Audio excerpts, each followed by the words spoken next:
said. A little bit about Felix. Felix was a very special boy. He started life with some very difficult challenges. We adopted Felix in 2009 from Texas, where he lived in a hospice group home for sick and dying children. Felix was one of only 2 children to survive and find his forever family. He had many medical obstacles to overcome and required numerous surgeries, all before the age of 1. No one knew at the time that these same surgeries would cut his life short at the young age of 10. Although Felix was behind emotionally, he exceeded many goals that doctors and professionals told us he would never reach. When we first met Felix, he was a very sad boy. He had no real friends other than adults and some nurses, no active imagination, and no real future. Within a month of coming home, he made friends, was learning how to play with toys, and had the beginnings of a very bright future. Felix had many talents. His biggest was manipulation. He was a master at his craft. He often tried to negotiate his punishment down to a lesser sentence, sometimes succeeding. He wasn't a big fan of school or homework like most kids his age. And Felix always had excuses why he didn't bring his books home for reading, like the library was closed or under renovation. Felix even found loopholes on ways to check himself out of school. I fell for a couple of those and picked him up several times. We joked that Felix was a 40-year-old man trapped in a 10-year-old's body. He knew how to press our buttons and he did it relentlessly. But that's what made Felix Felix. He was a very special boy, and although he wasn't perfect, we love him with all our hearts. Felix loved to sing and dance. He would sing in the backyard at the top of his lungs to all his favorite Disney songs. He looked forward to a time when he could sing in the school choir like his brother Austin.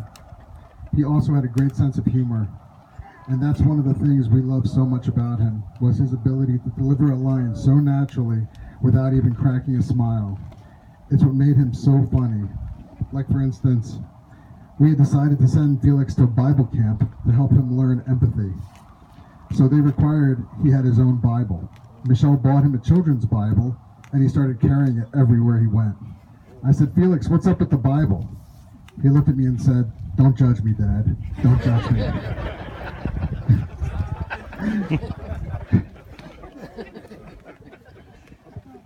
Your daddy was so funny. When camp ended, the counselor gave out small gifts to all the children. I asked him what he got, and he just said, "He gave me a small wooden T." I said, "That's a cross, silly." He said, "Oh."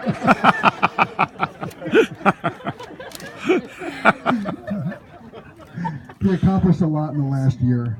He learned to ride a bike, swim, do math, and play Minecraft, which was his favorite game.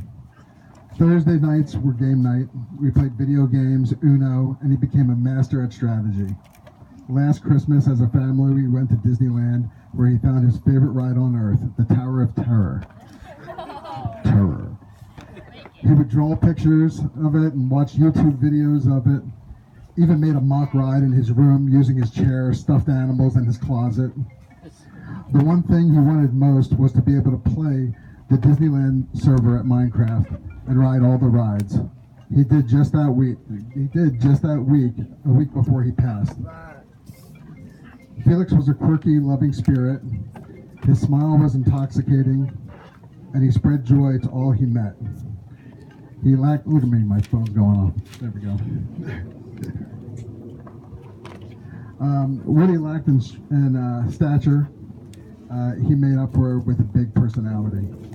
Today we ask you to remember some of the lessons he taught us. Remember to love unconditionally, have patience, never give up on the ones you love, smile and enjoy life. We ask you to give our beloved son a special send-off, and at the count of 3, we ask you to release your balloon. So we may all just want to move over a little bit, just so they don't go into the trees.